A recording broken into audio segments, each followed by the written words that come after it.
Going to order the AMSA Charter School regular BOT meeting on Thursday, January 10th, 2019 at 6:34. We are being recorded, and we have one member of the BOT on the phone, Brianna. So when we take votes, they will have to be roll call votes. Just in terms of the agenda, we'll have opening items, ED report, faculty and parent reports, finance and audit, education, development and governance reports, as well as chair business. And then we will go into executive session to discuss litigation strategies, consider purchase and lease of real properties, and negotiations with non-represented personnel, because to do so in public or in open session may jeopardize our position. And we will not be returning to open session. I just want to confirm everybody did get a homework, I'm sorry, the minutes ahead of time and reviewed them ahead of time? Yes. Is there anyone who did not? Okay, great. Do we have anybody, any public comment? No. Okay, perfect. So with that, we will move on to the ED report. We need to.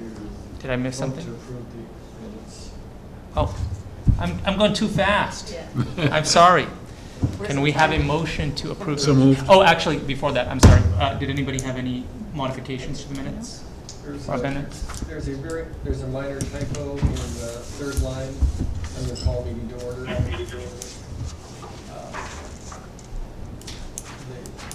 Rick's name is misspelled. We added an extra J in there. Oh, yeah. And I, yes, That's my only comment. Just the name. thank you. Any other? Okay, can we have a motion? Motion, accept minutes as amended. Second. All who approve? You need to roll call. Oh, yes, I'm sorry, thank you.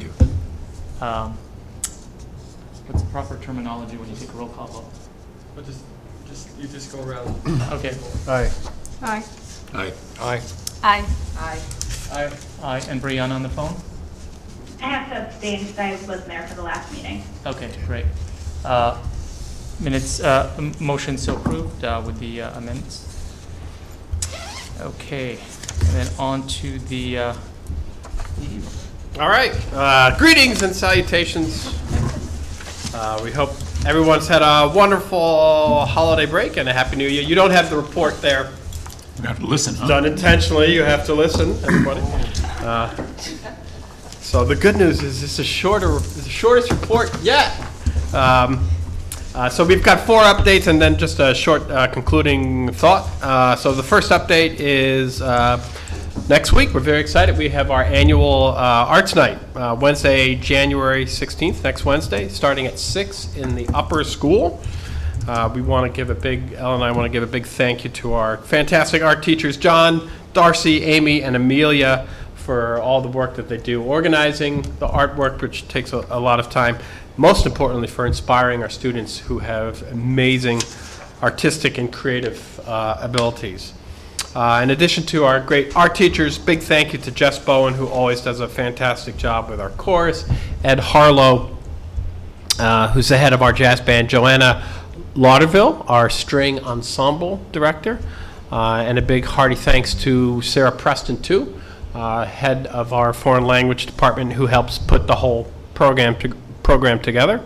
And then thanks as well to the parents who are members of FAME, Friends of Arts and Music Education, for all the support and for pushing us to really think more about art and about music too, and to help our really wonderful and amazingly creative AMSA students. So that's next Wednesday at 6 o'clock. So if you can come, that'd be great. Runs till when? Usually till 8, sometimes a little after. So second update, in addition to Arts Night that we're looking forward to, we have some really amazing international trips that will be coming up in February. and in April too. In February, Aaron Fuller, one of our terrific Latin teachers, is leading a trip to Spain. The trip is titled Taste of Spain, and will introduce students to the history, culture, language, and food of Spain, with stops in Seville, Cordoba, and Madrid. Along with Aaron will be Blair Clarkson, Nora O'Brien, and Amelia Terrell. So thanks to all of them for that trip. In addition to that, in April, Alex Waldron, the head of our English department, is going to be leading a trip to the Galapagos to explore the islands that helped birth Darwin's theory of evolution. Along with Alex will be our science teachers Christy J., Chris Brandis, and Lisa. And math teacher Jack Marshall will also be going as well. Stops on the Galapagos trip include Quito, Ecuador, Santa Cruz Island, Isabela Island, the largest of the Galapagos Islands, and San Cristobal Island as well. So that's in April. Also in April is a history department trip, which is a Cold War themed trip that will include stops in Berlin, Prague, Vienna, and Warsaw. And the great captain himself, Eli Rueg, will be leading that history trip, along with and assisting the captain will be Brianna, Aaron McAdams, Liz Morena, Peter Prue, and myself. So we're all very much looking forward to that trip. All of those trips are, it's the best PD possible. It's the best PD possible for teachers because you really, you learn so much about what you're teaching and what you're able to incorporate into your classroom. And for kids, it's an opportunity, for students, it's an opportunity to learn and to see and to experience what they're learning in the classroom, and also to grow and to challenge themselves being away in a foreign country and meeting new people and learning about different cultures. So it's a really wonderful opportunity. Third update, the schedule. The schedule, the 2019-2020 schedule, is on schedule. When we last met in November, I believe we mentioned that the course catalog had been posted on our website. And you can see it there, and that students and their parents were to discuss their options for courses that they were interested in, electives that they were interested in, AP classes that they were interested in over December and then over the break. And now, I believe as of yesterday afternoon, is that right, Ellen? Today? The email came out today, so it has gone live. So students are now selecting their courses, and they will do so through January. And they'll do so using their accounts on PLUS portals. Selection will end February 1st, at which point teachers will then review student requests. Our scheduling team will provide department chairs class tallies and section lists so that class sections can be determined. So we have a fantastic team who's helping put together a schedule for next year. Kate Driver and Mike Naraki are overseeing it as administrators, and then we have a great team of teachers who are putting it together. Benji, John, Morgan, and Brian Bakla, who've put in a lot of hard work, and they will be putting a lot of hard work come February and March once the kids have picked their classes. So thanks very much to each of them. Last update concerns the Academic Excellence Group and the student survey that we put out. The survey that we put out, which we reported on at the last BOT meeting, was administered in November. The Academic Excellence Group, our chairs, members of the Community Council have reviewed the survey results. We shared the results to the multiple choice questions with the BOT in November. The results have also been shared and discussed by our teachers and with parents who attended our last family forum. Very soon, a summary of those results will be published and distributed to our entire community. The summary will be co-authored by Kate Driver, Mike Naraki, Steve Smith, fantastic ELA teacher, and Vlad Babo, a terrific math teacher. Thanks to each of them for volunteering their time to draft that report, which will be sent to the entire community. So now that we've looked at the results, the next important part of that is to talk about some solutions. So we're looking forward to working together collaboratively and openly to talk about solutions to that survey, how we can improve the academic experience of students at AMSA. We're looking forward to thinking about short-term solutions. What are some short-term solutions we could implement starting in the fall of 2019? Solutions that could address the concerns raised by students about the amount of work they have and the stress that they feel. Such solutions could include things like workshops on organization, test-taking skills, and mental health. Other short-term solutions might also include 9th and 10th grade seminars on time management, mental health, and career development. We're also looking forward to reviewing our hiring process and our PD program, just to make sure that we address another really clearly expressed interest of our students, which is having teachers in every classroom who possess very strong content knowledge, passion, love of their subject, and the ability to build strong relationships with all students. And then last but not least, we're looking forward to analyzing our homework policies to ensure that homework is essential and constructive. Another key concern of our students. So those are updates. Just one last concluding thought. This past week, we hosted our annual Back to the Future event. Our alumni, we had dozens of alumni come to the school. They met with parents, they met with seniors, they met with counselors, former teachers and administrators, and thanks to them, and a big thank you as well to Mark Vidal, who did a ton of work in addition to all the other hard work that he does in helping put the event together. Last Friday, when Ellen and I had the good fortune to meet with the alumni, we asked them about their ideas, thoughts for how to make their experience at AMSA better. And during our discussion, one student, we asked them, in particular, we asked them what was one thing that really made a difference to them? What was one thing that helped them get through AMSA? And there was one student who raised her hand and proceeded in a really, truly heartfelt and very thoughtful manner. And for many minutes, she just kind of went on and on about one teacher who made a tremendous difference in her life. I won't say who the teacher is. She said that the teacher was not a pushover. The teacher was very demanding. He had very high expectations. This teacher expected her to produce quality work and to do so consistently. And she, frankly admitted sometimes she didn't produce that high-level quality work. And when she did, the teacher let her know that she wasn't. At the same time, she said the teacher never, ever gave up on her. The teacher never stopped believing in her. And what he expected from her, excellence, he expected from himself. Hard work that emerged in passionate and engaging lessons, rich in content and thought.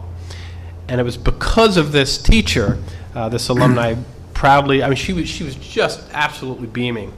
It was because of this teacher that she was now able to do very high-level quality college work. And when she does it, she said, she thinks of him. It was a wonderful, moving story, and I think it's one that just in a nutshell points to what the essence of AMSA is all about, the core of what AMSA is all about, and that's a belief in excellence, a belief in the joy and the love of learning, and a belief that every single student has the ability to excel. Thank you, and go Eagles. Thank you. Yeah. Any questions? I just have one on scheduling. In terms of timing of this versus other years, it seems pretty early, or no? Actually, we condensed it just a little bit. We opened up course requests actually last year in December, and it turned out it was just a little too early right before the holidays, and the kids really weren't engaged in it. And so it spread it out so much that it got kind of too loosey-loosey, so we just tightened it up just a little bit. But really, the serious work, this is when it was done, and this is now when we've kind of targeted it. And historically, in previous years, was it? Oh, way later, yeah. Way later, okay, We're yes. good, we're Yeah. good to go. Sounds like very good to go. Okay, great, thank you. Thank you. And next, we have the faculty report from Brianna. Yes, all right. So yeah, I missed the last meeting, so I tried to condense this and not be too long. And I think I managed to do that, so just kind of hold with me for a minute. So teachers at this point in the year are nearing the midway point of the school year in the next few weeks. Grades for term 2 close on January 23rd, and then students will receive their term grades with midterm averages and all that within the following week. With that, teachers obviously have much left to complete for this year, but are already preparing for next year by advising students on course selection, like we were just talking about, preparing their budgets for next year, and continuing to explore professional development opportunities. So there's been, I think overall, I was trying to think again of how to summarize this and kind of keep it shorter. And I think something that stood out to me a lot in the past few weeks is that there seems to really be a definite spirit of collaboration this year. I feel like every time I open my email or talk with other teachers, it just seems like people are collaborating on all of these different initiatives to help students, to help the school, and it's definitely been really inspiring to see that. And I feel like it's a shift too from my earlier years at AMSA, where there was definitely some of that going on, but not to, I think, the great degree that we've seen in the past few years. So just to provide a couple of examples, teachers have continued to meet on that academic excellence committee. Everyone's definitely very interested in where that committee can go and what kind of work they can do. Obviously, the survey took up the time of the first few meetings. The committee meets on the last Tuesday of the month, and we have like an open meeting slot, so that it's convenient for everyone to make that time who's interested in doing that. So teachers were evaluating the survey results and are continuing to do that. And that survey that was distributed was given to 8th through 12th graders.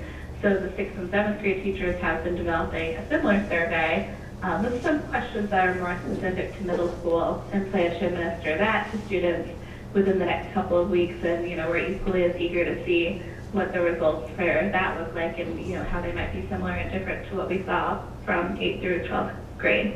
So teacher collaboration has also been seen in the multiple courses that are currently being co-taught by more than one teacher, with a plan to add more such courses next year.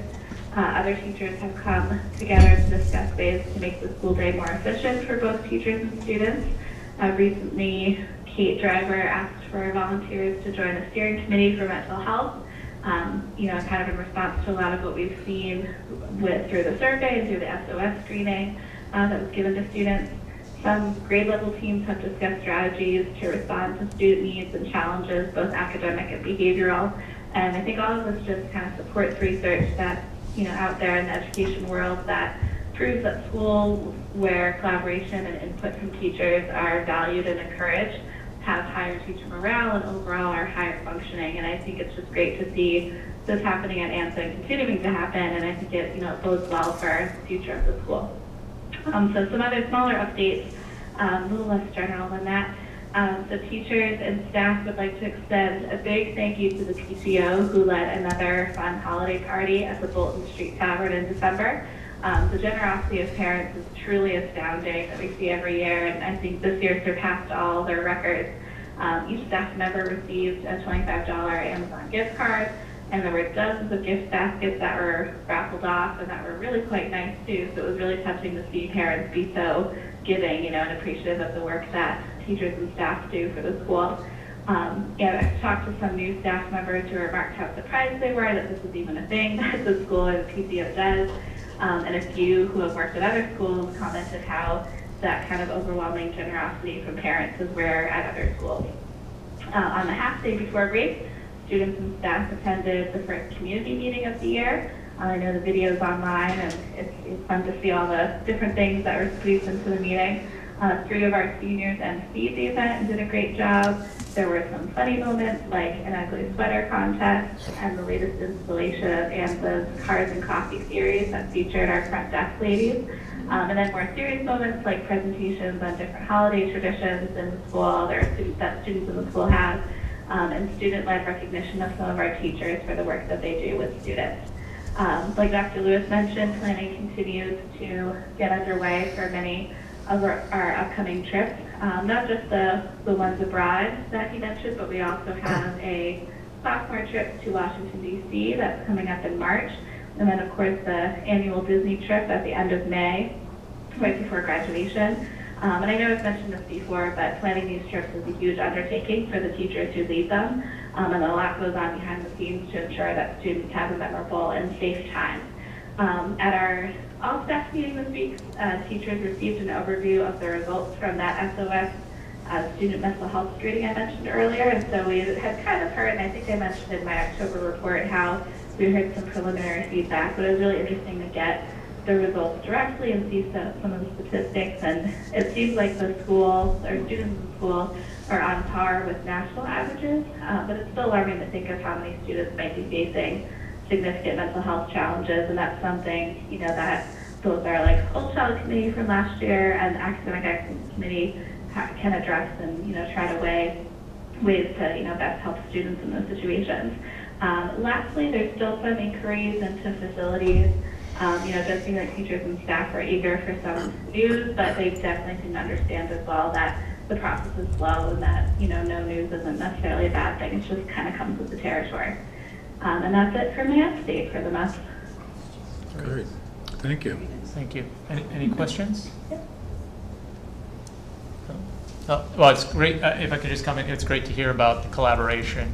I know in past years when we were at roundtables, that was a common topic, especially kind of collaborate, not just in terms of teachers, but actually with the administration and so forth. So that's great to hear. And great to hear about the generosity. So wonderful. And I hope you feel better, Brianna, soon. Thank you. Appreciate it. Thank you for that report. Next, Jill, the parent report. Okay, so we have scheduled the parent roundtable for January 22nd. It's in the upper school's cafeteria from 5:30 to 6:30. Right now we have Pauline, Ev, Liz, Raul, and myself. If anyone else wants to join, we could take one more. We do have a hard stop at 6:30 because the Disney meeting for seniors is in the upper school cafeteria right after us. So that's scheduled. From the last family forum, something that came up that I think parents will be very interested in is there's a new Eagle Society, which I'm sure Honors could elaborate on. I guess it's a new sort of it's an honor society, but it's based on the core values.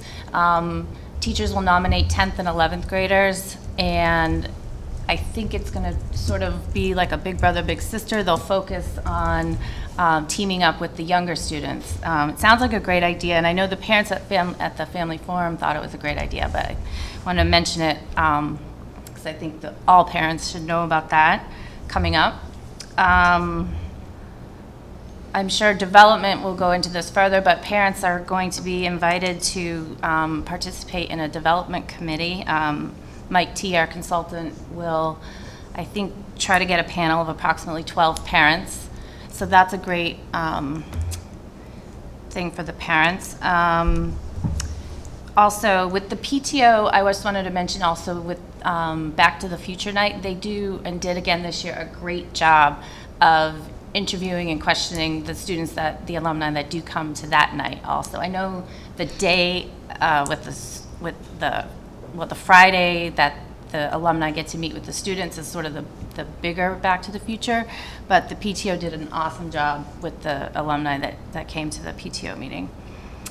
And then finally, I was able to connect with a parent who has political connections. She's a former city councilor. She does know a local rep. Her name's Danielle Gregoire. Mm-hmm. And so we've been talking, and we're going to further meet with Anders. We just talked again yesterday, but we'll further meet with Anders and Ellen about maybe getting this rep to come into the school and take a tour and help us maybe lobby for charter school facility funding. I know I mentioned that there was a bill last year, I think it was 2017, that would have made the MSBA responsible for funding. It would have given a per pupil amount more on par with what the local districts pay for their students' facilities. But if we can get some political backing and maybe get some more lobbying for charter school facility funding specifically, she would definitely be willing to work with us. And hopefully the new legislative session will introduce a new bill. I think this rep, Ms. Gregoire, is familiar with the bill that was previously proposed, but obviously it died once the session ended. But I think the reps that initially were looking into the charter school issues are interested in doing it again this session. And so if we can get this parent and then, maybe some other political heavyweights behind us, we could, I don't know, that's open for ideas, but it's great that at least, one parent has been able to help us, at least so far. Do you know if Brian Eldridge has been approached, state senator? No, I don't know for sure, but that could be, if we collaborated with all the local politicians, that would be great. Well, because if you're bringing Danielle, we might be able to get Him to come also. Yeah, and I could approach him. That'd be great.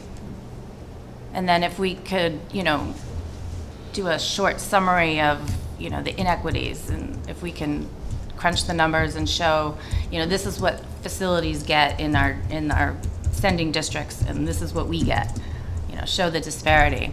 I mean, I think the easiest thing to do is, per pupil funding, but if there isn't the money for that, then we need to look at other alternatives, maybe, grants or loans or things that the state can provide. So, but that part hopefully will move forward with getting some of these local politicians involved. And that's all I had. Thank you. Any questions? Okay, thank you, Joe. Next, Kristen with the December Finance and Audit. All right. We met this past Tuesday, and Leanna prepared our standard monthly deck, and we had very little unusual activity this month. I think last time we reviewed the numbers, we had some beginning of year fluctuations, as you would normally have when you start the budget versus the actual for the year. This period, which we're reviewing, is November. We had total income of $1.4 million versus 1.3, so we had favorability there. That's consistent with what we saw last time we reviewed the numbers, with some upside in tuition associated with the current reimbursement rates versus what we had planned. And for the full year, we believe we'll see approximately $200,000 of a good guy, as long as that continues with the future funding and nothing changes.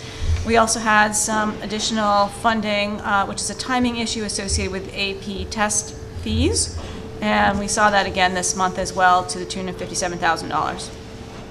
Total expenses this period that we're reviewing were $1.2 million, which is flat really to budget. And the only item there that is unusual versus budget significantly that we had discussed and will have an annual impact is the benefits for the year, which are coming in higher than the plan due to some folks who have taken more, plus some increases. And that's going to result in about $143,000 of overage for the year, but that's going to be offset more than enough, we hope, by the tuition increases. And that is leaving us with a surplus for the month of November of $111,000 versus a budget of $27,000. So the good guys outweighed the bad guys this month, and so net we're positive. And the resulting cash flow for the period is $6.4 million in total, and that is in line with expectations for the end of the year to come in on plan, because we have not materially fallen off of the budget numbers. So all good news for the month of November in financials. Great. Anyone have any questions? Yeah, so on the bottom line, and the surplus so we're running 118% ahead of budget year to date, but we're forecasting $108,000 So, Budget, yeah, we haven't reforecast the revenue upside for the full year yet. And so once you factor that in, about $200,000 totally for the year is not reflected here. We'll have about $100,000 favorable if you were to have factored that in to this analysis. So you can see that the budget and the forecast line are the same at the top. yeah. So if we were to take the favorability, for example, that we're seeing in tuition and put that in the forecast category, we would have a positive variance there on the revenue line.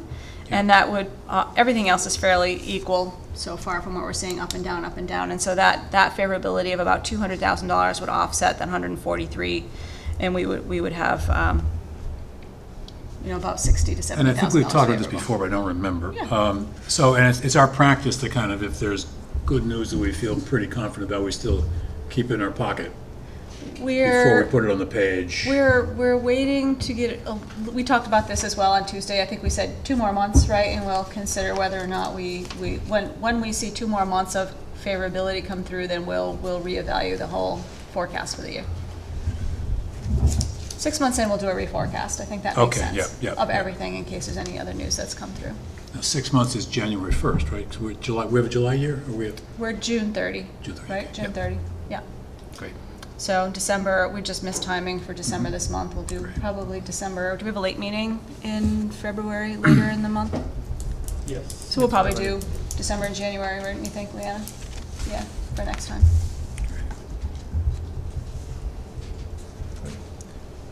Just have a question only because it jumped at me. CAT is under budget. Is that because it was something estimated that hasn't happened, or was that peanut butter across the year, or? Yes, the budget, well, the budget was pretty flat line across the year, and, we have not incurred all of the extra expenses to date. We're $24,000 favorable. I don't know I don't have last month's folder. I think we had some update on that. Leanna, do you happen to know off the top of your head what the IT difference is? It's due to a consultant that we don't have anymore. We'll get your answer. Yeah, Yeah. and it's not really important, just. Most of the expense side is timing when it comes to Right, what we and that's are or kind of not what gonna I incur. expected to Yeah. hear, that. Plus, we do, there's the difference between capital and operating expense, right? So the capital wouldn't be in this line, budget, right. but on the expense side, to the extent that we just generally in these things, we peanut butter spread it, like you said, and then when Yep. the cost comes in, we're covered, Right. yeah. Okay. So when we reforecast, we'll look at all the items that were in the budget, and then we'll retime it. So for example, if we didn't have it, that's why the budget is full cost. So if we find that we don't incur the expense later, and we're never going to, then we would reflect that down in the reforecast. Okay. Thank you. Any other questions? Great, thank you very much. Next, Liz, with the education update. Sure. So the education update, the Ed Committee just recently wrapped up the review of the core values and looking at how we can measure those. In February, we will have a working session with a parent volunteer who is going to come in and work with us. She's someone who devises measurements in the corporate world and has volunteered to come in and do a working session with us in terms of looking at how we can appropriately measure the core values going forward. And we're looking forward to leveraging her expertise and refining the measurements that we have come up with so far as it pertains to the core values. And we continue to have very favorable results working with the students as well. They're really adding a lot to the Ed Committee, so we're pleased that we have such great volunteers. That's great. And that's it for the Ed Committee. Great. Any questions? Thank you, Liz. Next, we've got development. with Okay, Chris. great. So we met on December 10th. The debrief from Rick Tagliaferri's presentation to us in November.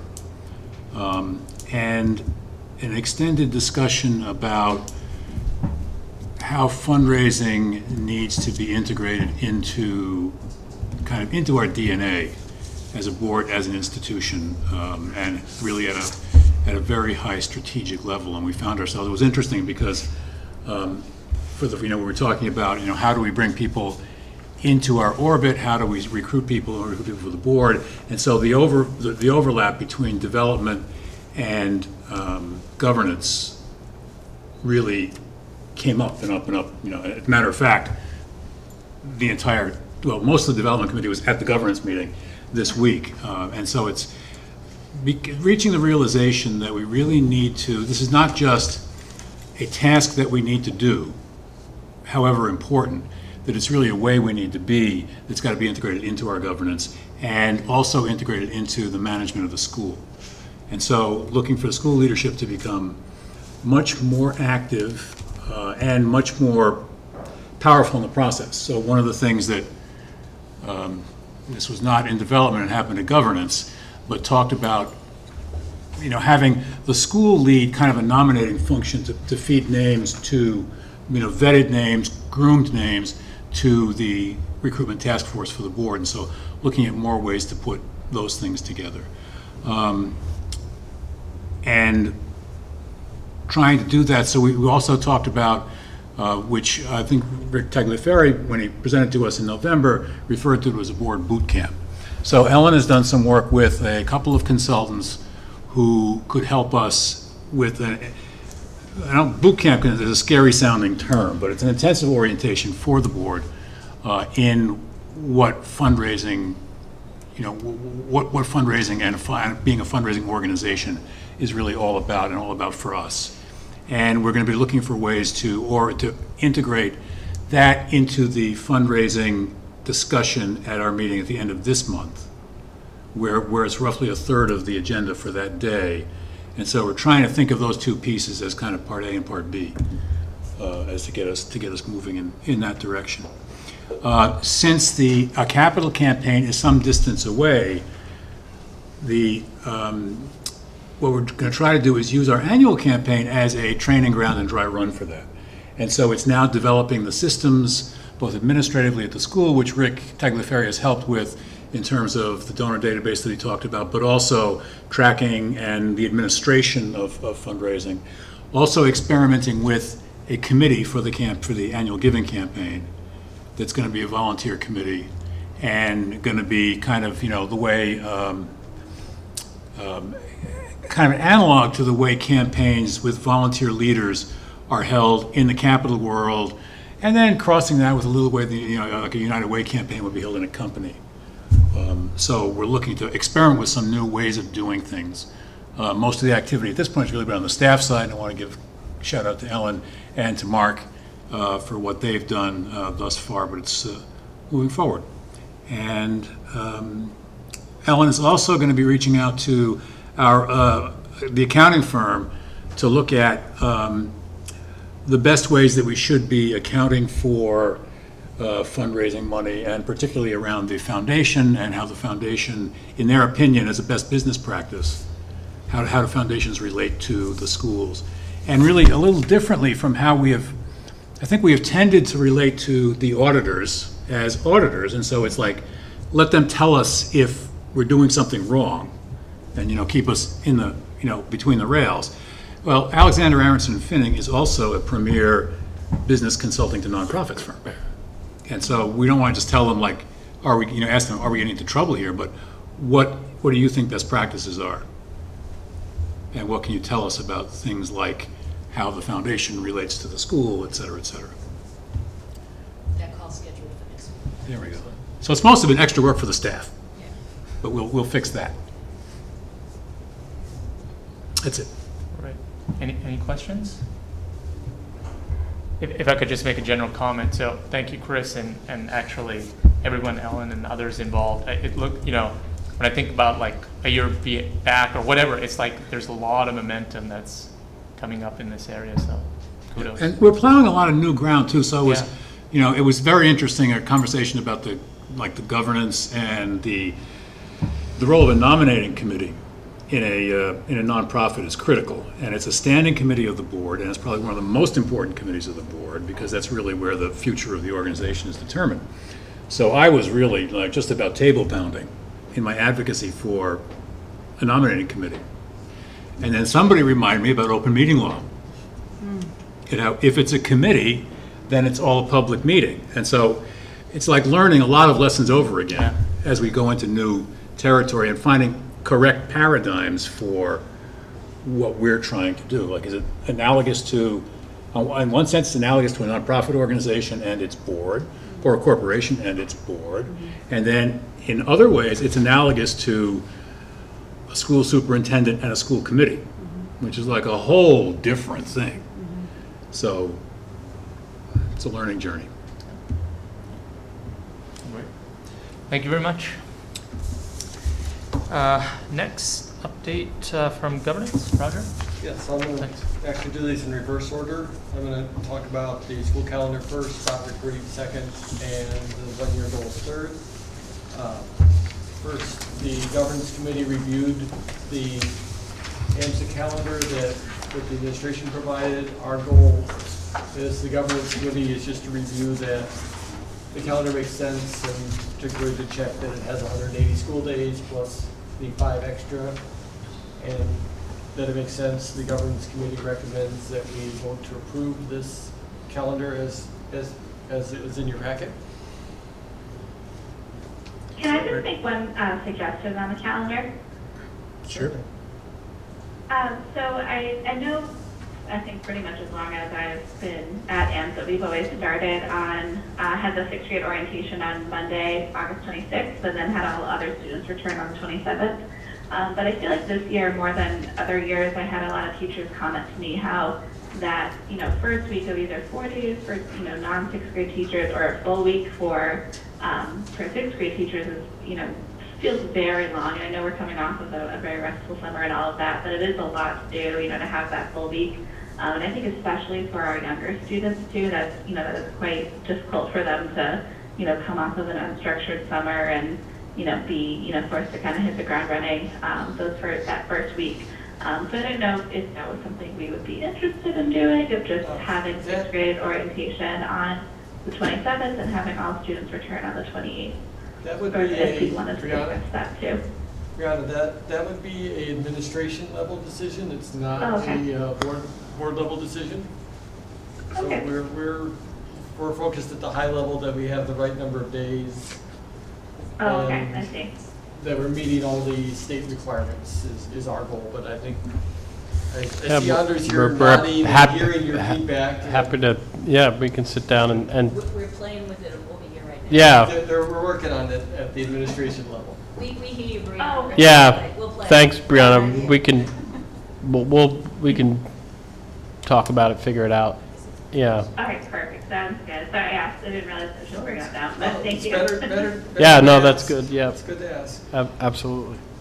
So at this point, unless there's other questions. Yeah, just one So question. can we still, I'm sorry, Raul, can we make an adjustment and you still approve the Oh, yeah. general, so we can change the Anything date operational. to address Brianna's concern and you can still, Yes. okay. Oh, that's good. Anything that's operational that stays in this framework. Oh, good, okay, so we can, great. Just to clarify, so we can still vote to approve. Yes. And then we can subsequently change the date. Yeah, Perfect. Yeah, there's a Okay, significant difference and it would just come back. okay, great. This may be just a question on the legend and the colors, but I see snow day. Should there be any yellow on the calendar? Was that there only if there is? There won't be any snow days, so we don't have to. So the It's just there. actually it's, maybe Okay. it's a color coordinating difference. The last 5 days of June there's 5 built-in days that we have to budget in for snow days. Right, so those blue days Those- include the 5 snow. The 19th through the 19th and through the 25th No. are, No, no, No, the because they're green. 12th that's to the what I'm- 18th. 12th to the 18th are the reserved snow days. Yeah. Okay. Overflow Just wanted to snow be clear, days. yeah. So those you can consider yellow. Okay. No, I just wanted to make sure that we're missing, Yeah. but, good. Other questions? So should we, No. somebody make a motion to approve? Yes, a motion to approve. I'll motion to approve the calendar. Second. Roll call vote? Aye. Aye. Aye. Aye. Aye. Aye. Aye. Brianna on the phone? Yes. And aye. So the motion is so approved. The second, the vast majority of the governance committee, we spent, as Chris described, we spent discussing the board recruiting. And as a result, sort of a quick summary of that is that we've decided to take a three-pronged approach toward board recruiting. First is an idea that collectively came out of the governance committee is for the administration to form a school-level task force to help identify both candidate board members as well as candidate committee members, as well as other interesting people that may be best suited for the PTO or for the foundation, which is basically helping to identify candidates that would be helpful to the school, but particularly focused on the board and board committees would be one of the higher priorities among those recruiting efforts, and that would be led by the administration. And I believe the administration may be asking for one or two board members to help in that as an administration committee. So if you reach out to the board and you hear the request, please consider it. The second approach is one we've continued was the individual board members. I encourage you to use your own personal networks to identify candidates that you think would be great fits for the board, and to, if you have such candidates, notify myself as governance chair and Rick as chair, and we will work them through, run through the process. The third approach, Could I just echo your request to board members to give it some thought, some serious thought, because we really do need to make sure we have a good pipeline, so. And, you know, my professional experience is I've always liked, you know, the references I've had from co-workers to say, hey, you know, hire this person. Those recommendations carry much more weight and tend to, for me, have brought better people into the companies that I've worked for. So definitely look forward to the personal recommendations that you can make. Third, Jill's going to work on revising the letter that we had planned to send to the community, to taking in some additional feedback, and we're going to discuss that at the February governance committee and polish that up a little more. And plan to make that's another tool that'll be available to you as a board member, and we do plan to reach back out to the community using that letter, if we're all in agreement at that point. And again, I'd like to thank everybody, Ev and Chris, and Rick, Ellen, as well as our standard governance committee members. We had a really good governance committee meeting. Finally, as a result, well, it was a really good governance committee meeting, except we purposely deferred the creation of the one-year goals to the February meeting because we were having such a productive discussion about board recruiting. I have a question on that, because unless I wrote this down wrong, on our November meeting, we said one of the action items was to add the 10-year goal discussion to this meeting. Or was that to No, I think that was a typo. I think that Was it the 1 initial year? plan was that the governance committee would be coming to this meeting with the draft one year. 1 year, okay. And we Why did I write 10? and we did not succeed in that, and our plan is to come to the February board meeting with the 1 year goals.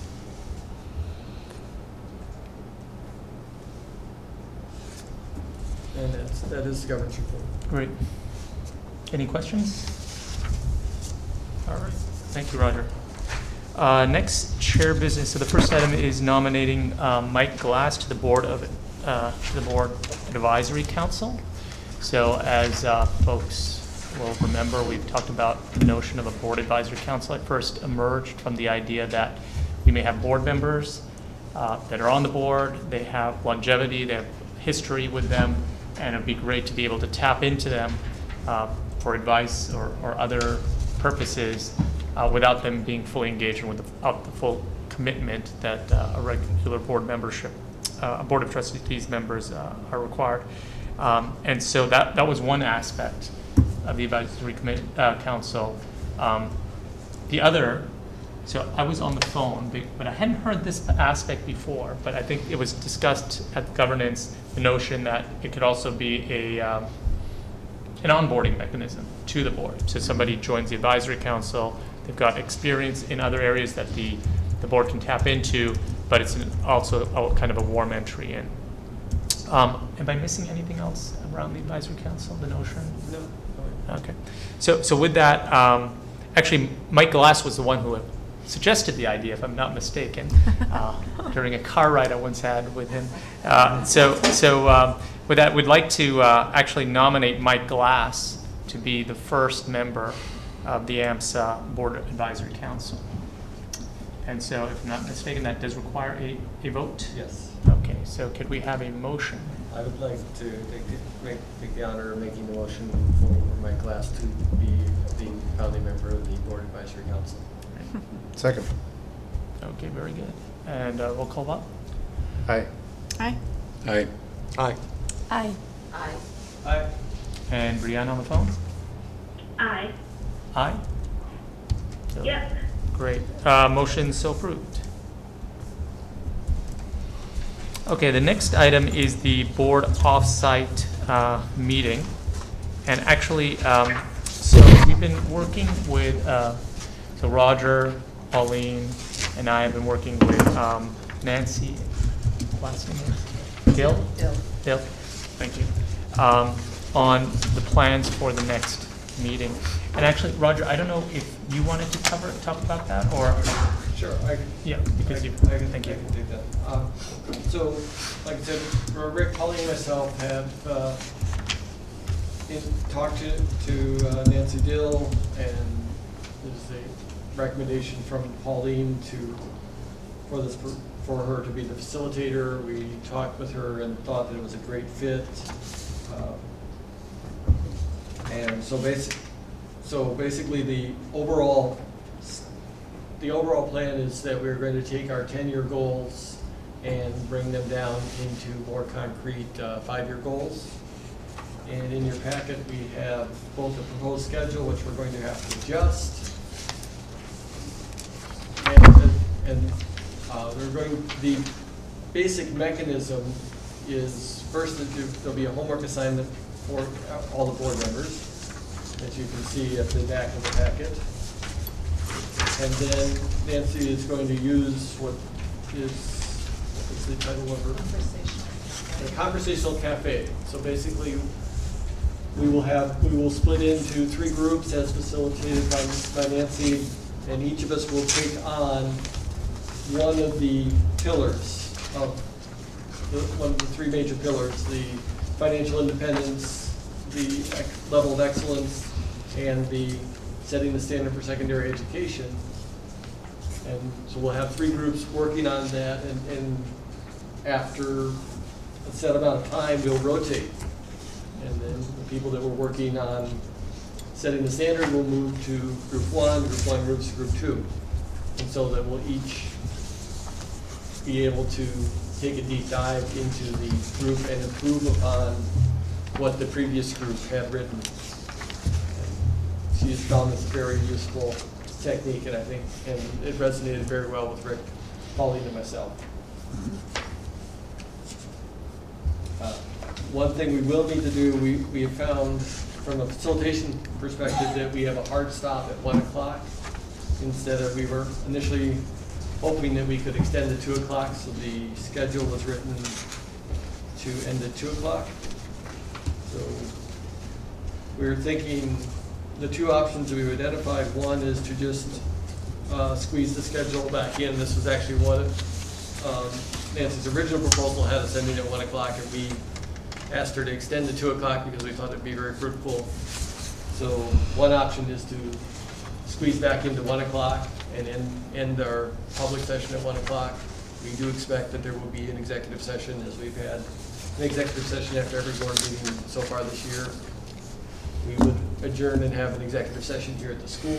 The second option would be to go to 1 o'clock, pick up, move here, finish in open session, ending at 2 o'clock, and then going into executive session.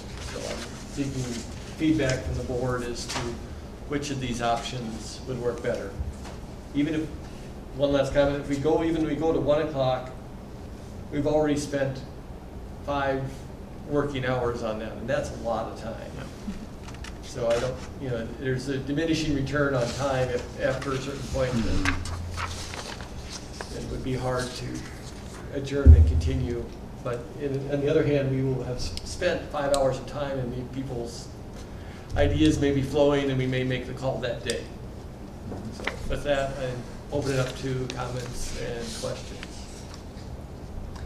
If I could just add to what you stated, I think one good thing is if we all are diligent in doing our homework, we'll all kind of have primed the pump in terms of our thinking on these topics. So hopefully that'll help the meeting to flow well, as opposed to kind of coming in cold. Hence, I'm implying I think 5 hours probably may be enough.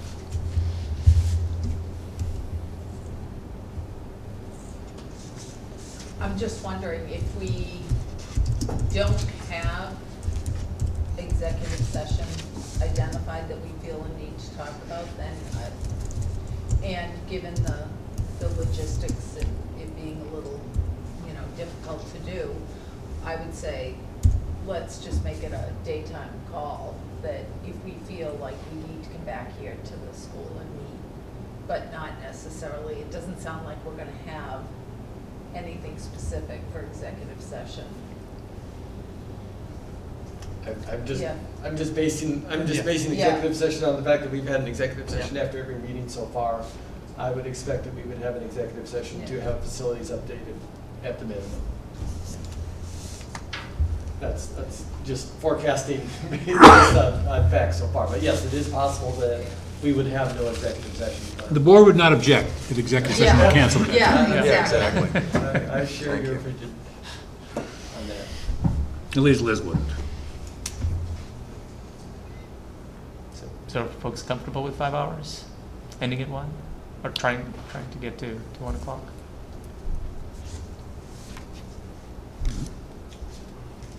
I'm assuming the restriction on the 1 o'clock is the hotel. Yeah. Yes. So We have a hard stop from the Yeah. hotel at 1 o'clock. Is there questions or comments on the homework assignment itself? I guess I just have one comment that even though this is in printed form, folks should do this electronically. Will we So get that an can be emailed. electronic copy or? Yeah. Yes. Okay, Yeah. perfect. Sit on the back. Okay, thank you. It's what? It's online. It's already up. It's Okay. in board on track, and we expect to, we're looking for your feedback on this, and then we are planning to send it out either this evening or tomorrow to all the board members and to the invitees, Anders and Ellen, and to fill out this form. And the idea of doing it, well, probably it'll be tomorrow morning, is so you have a weekend. And the goal is for the feedback to be rolled up to Nancy by a week from tomorrow. 18. Yes. Yeah. The 18th. 6 p.m. And then that will be, as part of the process, that Nancy will pull that all together and present one document for the board, and that will be part of that combined document will be part of the official record for the offsite meeting.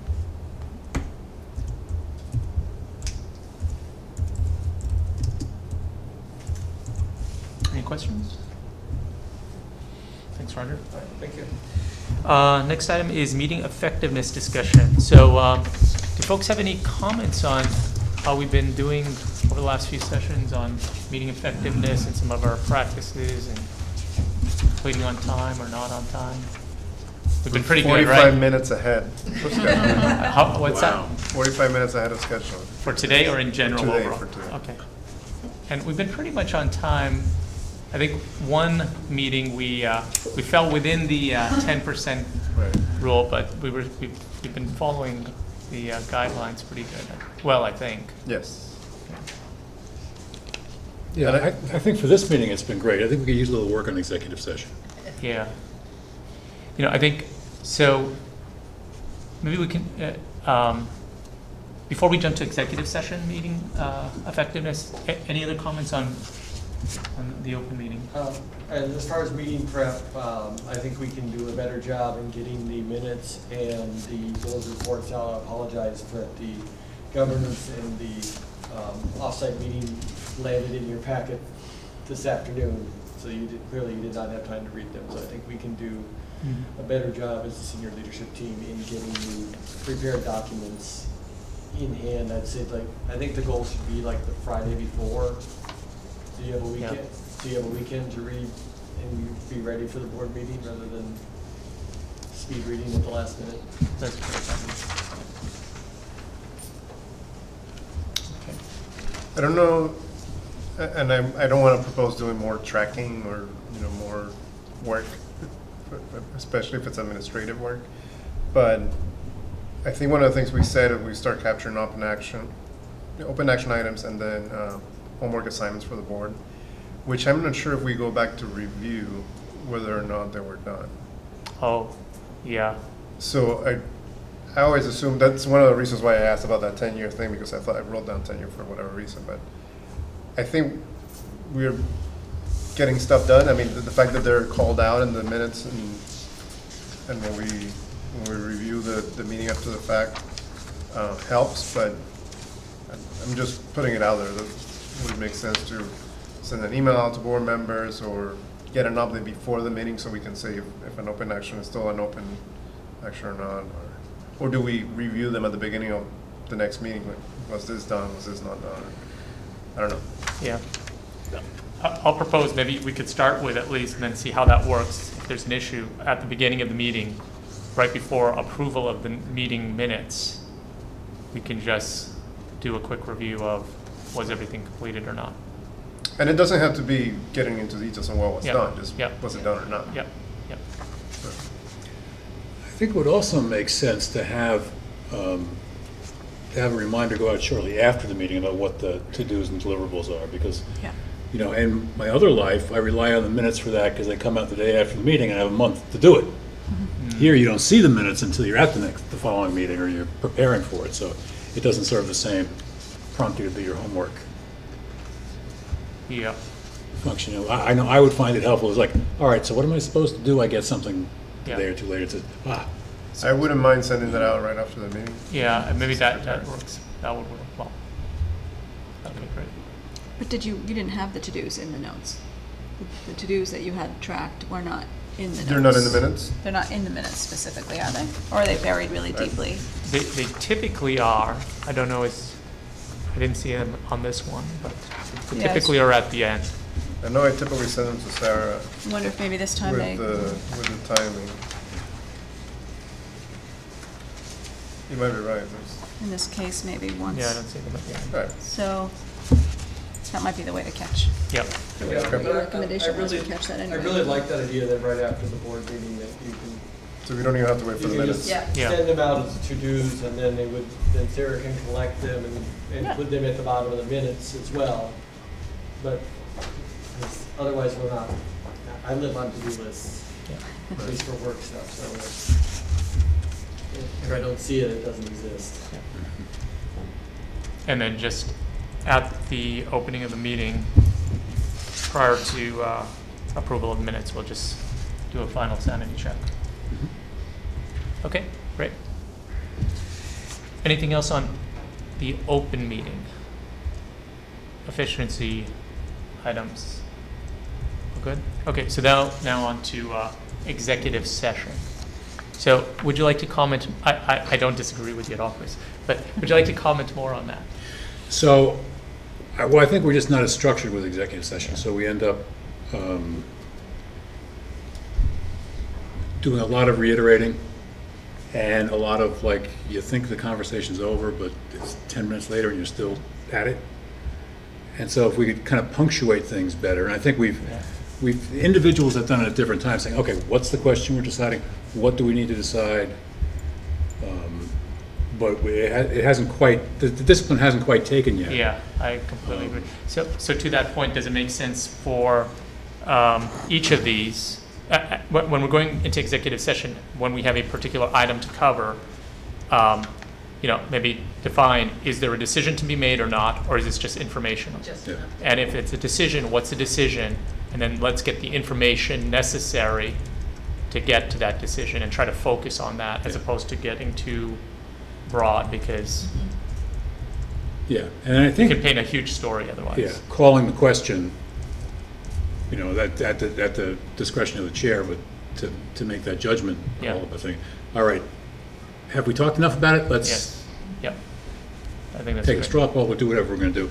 Many things that we do, I still don't think we do it with the discipline to really save us the time. In executive session, Yeah. yeah, I agree. I think it's just, we just have had whatever. It's like culturally, we've just not been very disciplined. So I think there's a lot of room for improvement there. Yeah, and the issues that we take up Yeah. lend themselves to perseveration, Right. so. Yeah. Okay. Other comments on executive session?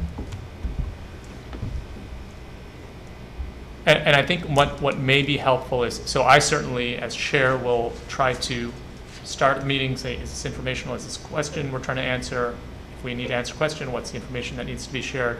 But certainly, I think just as a group, if we see ourselves veering off of track, if folks can nudge us back on track, if they observe that we're faltering there, I think that'd be helpful. Actively cooperate. Yeah. Okay, great. Anything else?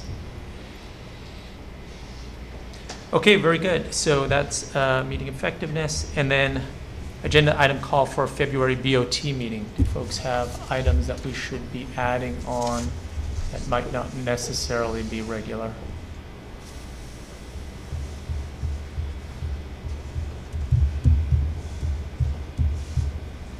We're going to be getting, I'm looking at Ellen because we've got Rick Tagliaferra's report coming to us end of January. I'm wondering if we should have extra time on the February board meeting. February, Yeah. yeah, that'd be great. So if we could take 20 minutes, maybe we'll get some of it back here. But Okay. Great. Lisa just arrived. I'm sorry? Lisa just arrived. Oh, okay, great. Perfect timing. Wanted to miss it. Anything else? Do we have, what was the tentative date on February meeting? What's the February? We don't have it ready. It's a 20-something. It's 28. after, 28. After break, the week after break? yeah, 28, that's what I heard. Yes. Okay. Anything else to add? Okay. With that, before I call for a motion to go into executive session, are there any other comments or questions while we're still in open session? oh my God. Because we went really fast today. Remarkable. All right. So with that, we'll call for a motion to go into executive session to discuss litigation strategies, consider the purchase and lease of real estate, of real property, negotiations with non-represented personnel. We're doing so in executive session because doing so in public might jeopardize our position. With that, do we have a motion? So moved? Roll call vote. Aye. Aye. Aye. Aye. Aye. I, Brianna? Aye. Brianna, will you be joining us for executive session? I can, yeah. Do I just call the same number? No, we need to call her out from the They room. can call you. We can actually, call, from we the can room. call you. Oh, okay, perfect. Do we have Brianna's? Is it the number that's in your bot contact information? It is, yeah. Okay. Okay, We great. use that. Yeah, you don't want Perfect. And If Okay. you don't hear from us in 5 minutes, call my number, Mr. Roger. Perfect, yeah, I think, I'll Give just it- have my give it number 10 too, because so of me. if nothing else. Yeah, I Give do. us 10 minutes, but we can. Yeah, I think that, okay, We'll get in contact. okay, great. All right, sounds good. And I think I voted yes, aye, yes. And so moved, and, Oh, and we're And invite you. inviting Anders. Oh, thank you. Anders and Ellen and Lisa and, Yeah. Liana to executive session. thank you. So we are adjourned. Boy, that conference form. Yeah, my